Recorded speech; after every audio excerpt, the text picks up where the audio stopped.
ಇವತ್ತು ಈ ಸಭೆಯನ್ನು ಕರೆದಿದ್ದು ಮುಖ್ಯವಾಗಿ ಮಂಡ್ಯ ಜಿಲ್ಲೆಯ ನಮ್ಮ ಬೆಂಬಲಿಗರು ಏನಿದ್ದಾರೆ ಅವ್ರನ್ನೆಲ್ಲ ಕರೆದು ಈ ಒಂದು ಅಂದರೆ ನಾನು ಸಂಸದೆಯಾಗಿ 5 ವರ್ಷಗಳ ಒಂದು ಕಂಪ್ಲೀಷನ್ ಆಗ್ತಿರೋ ಈ ಸಮಯದಲ್ಲಿ ಈ ಜರ್ನಿಯ ಬಗ್ಗೆ ಒಂದಷ್ಟು ಮಾತಾಡಿದ್ವಿ. ಅವರವರ ಅಭಿಪ್ರಾಯಗಳು, ಈ ಒಂದು 5 ವರ್ಷಗಳ ಒಂದು ನೆನಪುಗಳು, ನಾವು ಮಾಡಿದಂಥ ಒಂದು ಕೆಲಸ ಏನಿದೆ ಅದರ ಬಗ್ಗೆ ಅವರು ಅವರವರ ಒಪಿನಿಯನ್ಸ್ನ ಕೊಟ್ಟರು. ಒಂದು ಒಳ್ಳೆ ಪಾಸಿಟಿವ್ ಚರ್ಚೆ ಆಯಿತು. ಮುಂದಿನ ಒಂದು ಲೋಕಸಭಾ ಎಲೆಕ್ಷನಲ್ಲಿ ಯಾವ ರೀತಿ ನನ್ನನ್ನು ನೋಡೋಕ್ಕೆ ಇಷ್ಟಪಡ್ತಾರೆ ಅನ್ನುವಂಥ ಮಾತುಗಳು, ಅದನ್ನು ಚರ್ಚೆ ಮಾಡಿದ್ವಿ. ಸೊ ಒಟ್ಟಿನಲ್ಲಿ ಇದರಲ್ಲಿ ತುಂಬಾ ಒಂದು ವಿಶ್ವಾಸ ತುಂಬಿಸೋ ಅಂಥ ಒಂದು ಕೆಲಸ ಆಗಿತ್ತು. ಯಾಕೆಂದರೆ ಹಲವಾರು ಸೋಷಲ್ ಮೀಡಿಯಾಗಳಲ್ಲಿರ್ಬೋದು ಅಥವಾ ಮೀಡಿಯಾದಲ್ಲಿ ದಿನೇ ದಿನೇ ಬೇರೆ ಬೇರೆ ರೀತಿಯ ಒಂದು ನ್ಯೂಸನ್ನು ನೋಡಿದಾಗ ಸ್ವಲ್ಪ ಗೊಂದಲಗಳು ಆಗೋದು ಸಹಜ. ಸೊ ಅದೆಲ್ಲ ಏನೂ ಇಲ್ಲ, ನಾವು ನಿಮ್ಮ ಜೊತೇಲಿ ಇದ್ದೀವಿ ಅನ್ನೋವಂಥ ಮಾತುಗಳನ್ನ ದೃಢವಾಗಿ ನಮ್ಮ ಬೆಂಬಲಿಗರೆಲ್ಲ ಇವತ್ತು ಹೇಳಿದ್ದಾರೆ. ಸೊ ಅದೇ ಈ ಸಭೆಯ ಒಂದು ಮೂಲ ಉದ್ದೇಶವಾಗಿತ್ತು.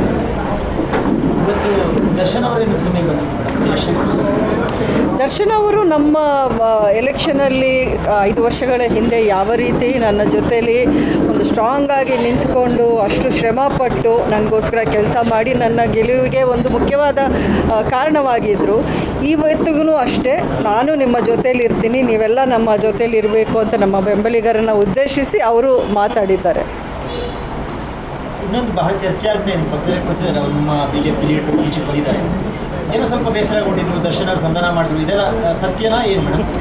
ನೋಡಿ, ಇದೆಲ್ಲ ಅದೇ ನಾನು ಹೇಳೋದು, ತುಂಬ ಊಹಾಪೋಹಗಳು ಅಥವಾ ಅಂತೆ ಕಂತೆಗಳು ತುಂಬ ಅಂದರೆ ಎಲೆಕ್ಷನ್ ಬಂದ ಮೇಲೆ ಇನ್ನೂ ಜಾಸ್ತಿ ಆಗುತ್ತೆ. ಇದೇನು ನಮಗೇನು ಹೊಸದೇನಲ್ಲ, ಕಳೆದ ಬಾರಿಯೂ ಇದೇ ರೀತಿ ಆಗಿದೆ. ಏನು ಆ ಒಂದು ರೂಮರ್ಗೆ ಅಥವಾ ಏನಕ್ಕೆ ಅಂತ ನನಗೆ ಅರ್ಥ ಆಗ್ತಿಲ್ಲ. ಯಾಕೆಂದರೆ ನಾನೆಲ್ಲೂ ಏನೂ ಹೇಳಲಿಲ್ಲ, ಸಚಿನೂ ಎಲ್ಲೂ ಏನೂ ಹೇಳಲಿಲ್ಲ. ಯಾವ ರೀತಿ ಗೊಂದಲ, ಯಾವ ರೀತಿ ಮುನಿಸು ಅಂತ ನನಗೇನು ಅರ್ಥ ಆಗ್ತಿಲ್ಲ. ಅದು ಒಂದು ನ್ಯಾರೇಟಿವ್ ಆ ಥರ ಕ್ರಿಯೇಟ್ ಮಾಡೋದು, ಆಮೇಲೆ ಬಿಟ್ಬಿಡೋದು, ಕೆಲವ್ರಿಗೆ ಅದು ಒಂದು ಅಭ್ಯಾಸ ಆಗಿಬಿಟ್ಟಿದೆ. ಅದು ಏನೂ ಮಾಡೋಕ್ಕಾಗಲ್ಲ. ಪ್ರತಿಯೊಂದು ದಿನ ಪ್ರತಿಯೊಂದು ಕಡೆ ಹೋಗಿ ನಾವು ಸ್ಟೇಜ್ ಹತ್ತಿ ಕೂಗಾಡೋಕ್ಕೂ ಆಗೋದಿಲ್ಲ. ಇದರಲ್ಲಿ ನಿಜ ಇದೆಯೋ ಇಲ್ವೋ ಅನ್ನೋ ವಿಚಾರ. ನಾವೆಲ್ಲ ಒಗ್ಗಟ್ಟಾಗಿದ್ವಿ. ನಾನು ಕಳೆದ ಬಾರಿ BJP ಪಕ್ಷಕ್ಕೆ ನನ್ನ ಒಂದು ಸಪೋರ್ಟನ್ನು ನಾನು ಕೊಟ್ಟಿದ್ದೆ.